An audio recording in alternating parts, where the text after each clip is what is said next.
நண்பர்கள் அனைவருக்கும் வணக்கம். சற்று முன் பார்த்தீங்கன்னா இந்தியா சத்தமே இல்லாமல் இரண்டு மிகப்பெரிய ஒரு சம்பவத்தை செஞ்சுருக்காங்க. இதனால் உலக நாடுகளே ஆடி போயிருக்காங்க அப்படின்னு சொல்லணும். அதுலேயும் ஒரு சம்பவம் பார்த்தீங்க அப்படின்னா உலக நாடுகளே அப்படியே பிரமிக்க வச்சிருக்கு அப்படின்னு தான் சொல்லணும். அதனால் ஸ்கிப் பண்ணாமல் கடைசி வரைக்கும் பாருங்கள். அந்த சம்பவத்தை பற்றி நம்ம இந்த வீடியோவில் தெரிஞ்சுக்கலாம். அதே போல் இந்தியா போட்ட போடு இப்போ மண்டிட்டு இருக்காங்க. ஐயோ மன்னிச்சிருங்க அப்படின்னு சொல்லி கெஞ்ச ஆரம்பிச்சிருக்காங்க இலங்கை.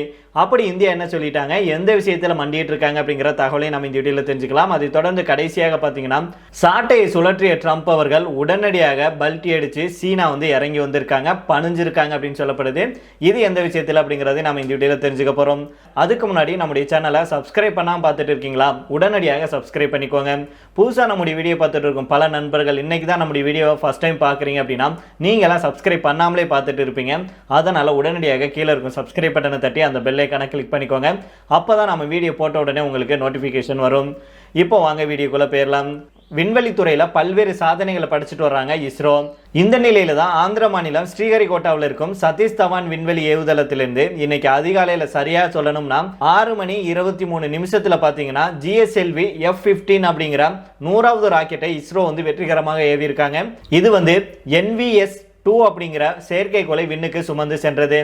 இதன் மூலமாக புதிய வரலாற்று சாதனையை இஸ்ரோ படைச்சிருக்காங்க. இதுக்கு முன்னதாக GSLV F-15 ராக்கெட் ஏவுதலுக்கான 25 மணி நேர கவுண்டவுன் நேற்று காலை 5:23 மணிக்கு தொடங்குச்சு. NVS-2 செயற்கைக்கோளை பொறுத்த வரைக்கும் 2250 கிலோ எடை கொண்டது, 10 ஆண்டுகள் வரைக்கும் செயல்படும் திறன் பெற்றவை அப்படின்னு சொல்லியிருக்காங்க. இந்த செயற்கைக்கோள பார்த்தீங்கன்னா L1, L5 மற்றும் S-பேண்ட் டிரான்ஸ்பாண்டர்கள் உள்நாட்டு தொழில்நுட்பத்தில் தயாரிக்கப்பட்ட அணு கடிகாரம் உள்ளிட்டவை இடம்பெற்றிருக்கு அப்படின்னு சொல்லியிருக்காங்க. NVS-2 செயற்கைக்கோள் விண்ணில் நிலைநிறுத்தப்பட்டதை அடுத்து தரை, கடல், வான்வெளி ஆகிய போக்குவரத்தை கண்காணிக்கும் அப்படின்னு தெரிவிச்சிருக்காங்க. இதன் மூலம் சரியான பயணத்துக்கு உதவும் அப்படின்னும் இருப்பிடத்தை துல்லியமாக கண்டறியும் வகையில் வடிவமைக்கப்பட்டிருக்கு. இந்தியா மற்றும் அதன் சுற்றுப்புற பகுதியில் 1500 கிலோமீட்டர் தூரம் வரைக்கும் வழிகாட்டும். மேலும் பேரிடர் காலங்களில் துல்லியமான தகவல்களை அளிப்பதன் மூலம் உரிய முன்னெச்சரிக்கை நடவடிக்கைகளை மேற்கொள்ள முடியும். இந்திய விண்வெளி ஆராய்ச்சி நிறுவனமான இஸ்ரோ தன்னுடைய முதல் ராக்கெட்டை 1979ஆம் ஆண்டு ஆகஸ்ட் 10ஆம் தேதி விண்ணுக்கு அனுப்புனாங்க. அதுக்கு முன்னாடி 2 செயற்கைக்கோளை காபுஸ்டின் ஏர் அப்படிங்கிற இடத்திலிருந்து ரஷ்யாவுடைய உதவியுடன் அனுப்புனாங்க அப்படிங்கிறது குறிப்பிடத்தக்கது. இந்த நிலையில தான் முதல் ராக்கெட்டான SLV-3 E1 மூலம் ரோஹிணி டெக்னாலஜி பேலோட் செயற்கைக்கோள் விண்ணுக்கு அனுப்பப்பட்டுச்சு.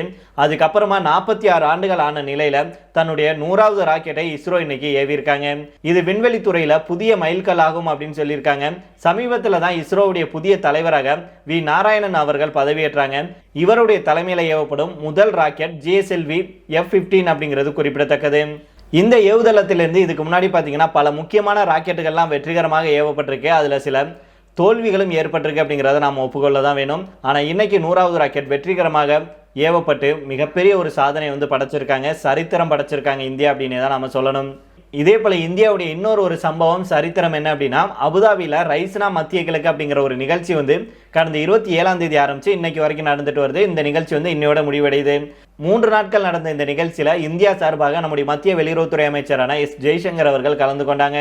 ஜெய்சங்கர் அவர்கள் அங்கே போனது மூலமாக பார்த்தீங்கன்னா இந்தியாவுக்கும் ஐக்கிய அரபு எமிரேட்ஸ் இருக்குல்லையா UAE, இவங்களுக்கும் இடையிலான உறவு அப்படிங்கிறது வலுப்படும் அப்படின்னும் இருதரப்புக்கும் இடையே புரிந்துணர்வு ஒப்பந்தங்கள் மேலும் விரிவடையும் அப்படின்னு எதிர்பார்க்கப்படுது.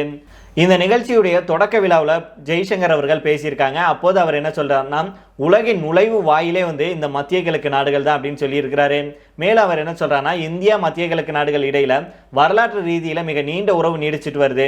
வர்த்தகம் மட்டுமில்லாம பாரம்பரியம், தகவல் தொடர்பு உள்ளிட்டவற்றில் தொடர்ந்து கொண்டிருக்கு. இது பல நூற்றாண்டு கால பந்தம்.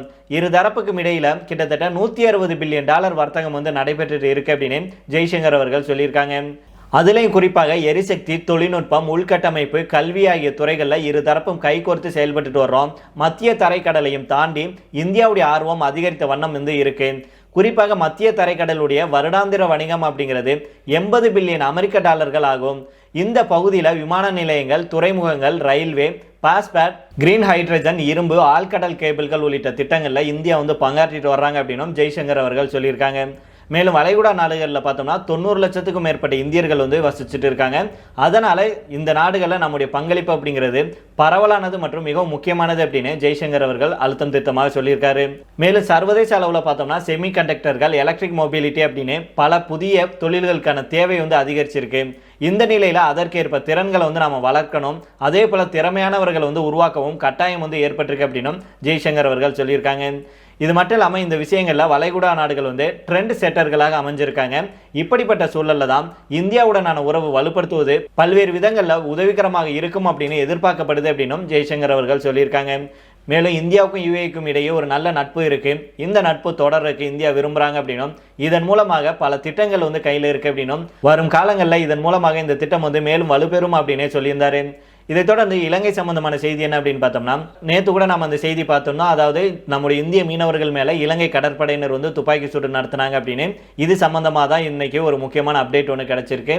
அதாவது புதுச்சேரி யூனியன் பிரதேசத்துக்கு உட்பட்ட காரைக்கால் மற்றும் தமிழகத்துடைய நாகை, மயிலாடுதுறை ஆகிய மாவட்டங்களைச் சேர்ந்த 13 மீனவர்கள் பார்த்தீங்கன்னா கோடியக்கரைக்கு தென்கிழக்கே கடந்த திங்கட்கிழமை அப்போ இரவு வந்து மீன் பிடிக்க போயிருந்தாங்க. அப்போது அங்கு ரோந்து வந்த இலங்கை கடற்படையினர் எல்லை தாண்டி மீன் பிடிச்சாங்க அப்படின்னு சொல்லி இந்த மீனவர்கள் மேல துப்பாக்கி சூடு நடத்தினாங்க. இதுல 2 மீனவர்கள் வந்து படுகாயம் அடைஞ்சாங்க, 3 மீனவர்கள் லேசான காயம் அடைஞ்சாங்க. அவர்கள் அனைவருமே யாழ்ப்பாண மருத்துவமனையில் வந்து அனுமதிக்கப்பட்டாங்க. இதனைத் தொடர்ந்து மீனவர்கள் 13 பேரையும் கைது செஞ்ச இலங்கை கடற்படை படகையும் பறிமுதல் செஞ்சுச்சு. தமிழக மீனவர்களை துப்பாக்கி சூடு நடத்தி இலங்கை கடற்படை கைது செய்த சம்பவம் அதிர்ச்சியை வந்து ஏற்படுத்துச்சு. இந்த சம்பவம் தொடர்பாக நம்முடைய இந்திய அரசு வந்து இலங்கை அரசுக்கு கடும் கண்டனத்தை தெரிவித்தாங்க. அதாவது டெல்லியில் இருக்கும் இலங்கை தூதரை அழைத்த மத்திய வெளியுறவுத்துறை அமைச்சகம் மீனவர்கள் மீதான துப்பாக்கி சூடு சம்பவத்துக்கு கடும் கண்டனம் தெரிவிச்சிச்சு. மேலும் எந்த சூழ்நிலையிலையும் படைகள் மூலம் தாக்குதல் நடத்துவதை ஏற்றுக்கொள்ள முடியாது அப்படின்னும் வாழ்வாதார பிரச்சனை அப்படிங்கிறதுனால மனிதாபிமானத்துடன் கையாள வேண்டும் அப்படின்னு அறிவுரை சொன்னாங்க. மேலும் யாழ்ப்பாண மருத்துவமனையில் சிகிச்சை பெற்று வரும் மீனவர்கள் 5 பேரையும் இந்திய தூதரக அதிகாரிகள் நேரில் சந்திச்சு நலம் விசாரிச்சிருக்காங்க. இனி வரும் காலங்களில் இது போன்ற சம்பவங்கள் நடைபெறாமல் தடுக்கிறதுக்கு 2 நாட்டு அரசுகளுக்கு இடையிலான ஒப்பந்தங்கள் வந்து கட்டாயம் வந்து கடைபிடிக்க வேண்டும் அப்படின்னு மத்திய அரசு வந்து வலியுறுத்தியிருக்காங்க. இந்த நிலையில தான் கைது செய்யப்பட்ட மீனவர்கள் வந்து பருத்தித்துறை நீதிமன்றத்தில் ஆஜர்படுத்தப்பட்டிருக்காங்க. அவங்க வந்து தற்போது பார்த்தீங்கன்னா சிறையில் இருக்காங்க. அவங்களை வந்து விரைவில் நாங்கள் வந்து ரிலீஸ் பண்ணுவோம். மேலும் மீனவர்கள் மீதான துப்பாக்கி சூட்டுக்கு வந்து இந்தியா கண்டனம் தெரிவித்த நிலையில தான் இலங்கை அரசு அது குறித்து விளக்கம் அளிச்சிருக்காங்க. அதாவது மீனவர்கள் மீதான துப்பாக்கி சூடு வந்து ஒரு விபத்தாக நடந்ததாகவும் இதுல காயமடைந்த இந்திய மீனவர்களுக்கு இலங்கை கடற்படையினரை முதலுதவி செய்து யாழ்ப்பாண மருத்துவமனையில் சேர்த்ததாகவும் இலங்கை அரசு வந்து தெரிவிச்சிருக்கு. மேலும் இது போன்ற சம்பவங்களா நடக்காது, எதிர்பாராத விதமாக நடந்துருச்சு, விரைவில் இந்த மீனவர்களை நாங்கள் வந்து ரிலீஸ் பண்ணுறோம், அவங்களை வந்து பத்திரமாக உங்களுடைய நாட்டுக்கு அனுப்புகிறோம், இனிமேல் இது மாதிரி நடக்காமல் நாங்கள் பார்த்துக்கிறோம், இந்த முறை இந்தியா வந்து எங்களை மன்னிக்கணும் அப்படின்னு சொல்லி இந்தியா கிட்ட இலங்கை வந்து மன்றாட ஆரம்பிச்சிருக்காங்க. மேலும் இந்தியா வந்து விரைவில் கச்சத்தீவு சம்பந்தமான முடிவுகளை வந்து எடுத்தாதான் இலங்கைக்கு சரியான பாடம் புகட்டப்படும் அப்படின்னே நாம சொல்கிறோம். அது தொடர்ந்து சொல்லிட்டு தான் வர்றோம். இலங்கைக்கு பாடம் புகட்டணும் அப்படின்னா கண்டிப்பாக இந்தியா வந்து இந்த விஷயத்தை கையில் எடுக்க வேண்டும் அப்படிங்கிறதா நம்முடைய கருத்தாக இருக்கு. ஒரு சில வல்லுநர்கள் என்ன சொல்றாங்கன்னா, விரைவில் கச்சத்தீவு தொடர்பாக நம்முடைய மத்திய அரசு வந்து முடிவு எடுப்பாங்க. இதனால தான் இலங்கை வந்து இப்போ இந்தியா கிட்ட வந்து மன்றாட ஆரம்பிச்சிருக்கு. எங்கே இந்தியா வந்து கச்சத்தீவோ அல்லது இலங்கைக்கு எதிராக ஏதாவது ஒரு முடிவுகளை எடுத்துட்டாங்கன்னா அவ்வளவுதான் அப்படின்னு சொல்லிட்டு பயந்து போய் தான் இன்னைக்கு இலங்கையுடைய கடற்படை செஞ்ச தவறுக்கு இலங்கை அரசாங்கம் வந்து இந்தியா கிட்ட மன்னிப்பு கேட்டிருக்கு அப்படின்னு அவங்க சொல்லியிருக்காங்க. இதை தொடர்ந்து கடைசி செய்தியாக பார்த்தோம் அப்படின்னா, அமெரிக்காவுக்கு வரி மூலமாக அழுத்தம் கொடுக்கும் நாடுகள் மேல கடுமையான வரி விதிப்பை மேற்கொள்ள போவதாக அமெரிக்க அதிபர் ட்ரம்ப் அவர்கள் வந்து தெரிவிச்சாரு. இந்த நிலையில தான் அமெரிக்காவுடைய வரி விதிப்புக்கு அஞ்சி அங்கிருந்து சீனர்களை வெளியேற்ற சீனா வந்து ஒப்புக்கொண்டுள்ளதாக சொல்லப்படுது. அதன்படி அமெரிக்காவில் அத்துமீறி குடியிருக்கும் சீனர்களுடைய லிஸ்ட் வெளியிடப்பட்டால் அதை அடிப்படையாக வைத்து அமெரிக்காவில் அத்துமீறி குடியேறியிருக்கும் சீனர்களை வெளியேற்றுவதற்கு நாங்கள் தயார் அப்படின்னு சீனா வந்து தெரிவிச்சிருக்கு. சீனா, இந்தியா, பிரேசில் ஆகிய நாடுகளை அதிக வரி விதிக்கும் நாடுகள் அப்படின்னு அமெரிக்க அதிபர் டொனால்ட் ட்ரம்ப் அவர்கள் தெரிவித்தார். இந்த நாடுகள் மீது நாங்கள் கூடுதல் வரிகளை விதிக்க போறோம் அப்படின்னும் இந்த நாடுகள் பொதுவாக எங்களுக்கு தீங்கு விளைவிக்கும் நாடுகள் அப்படின்னு சொல்லியிருந்தாரு. இந்த நிலையில தான் உடனடியாக சீனா வந்து இந்த முடிவை எடுத்திருப்பதாக சொல்லப்படுது. ட்ரம்ப் அவர்களுடைய அடுத்தடுத்த முடிவுகள்னாலையும் அடுத்தடுத்த அறிவிப்புனாலையும் இப்போ உலக நாடுகள் வந்து கதிகலங்கி போயிருக்காங்க அப்படின்னே தான் நம்ம சொல்லணும். அந்த வகையில தான் சீனா வந்து இப்போ இறங்கி வந்து நாங்கள் எங்களுடைய ஆட்களை வந்து அமெரிக்காவிலிருந்து நாங்கள் திரும்ப பெற்றிருக்கிறோம், யாரெல்லாம் வந்து அங்கே அத்துமீறி குடியேறி இருக்காங்களோ அவங்களை விரைவில் நாங்கள் திரும்ப பெறுவோம் அப்படின்னும் அமெரிக்காவுடைய வரி விதிப்புக்கு பயந்து சீனா வந்து இப்படிப்பட்ட முடிவை எடுத்திருப்பதாக சொல்லப்படுது. அதனால இனி வரும் காலங்களில் ட்ரம்ப் அவர்கள் வந்து உலக நாடுகளையே வந்து ஆட்டி படைப்பார் அப்படிங்கிறதுல எந்த மாற்று கருத்துமே இருக்க முடியாது.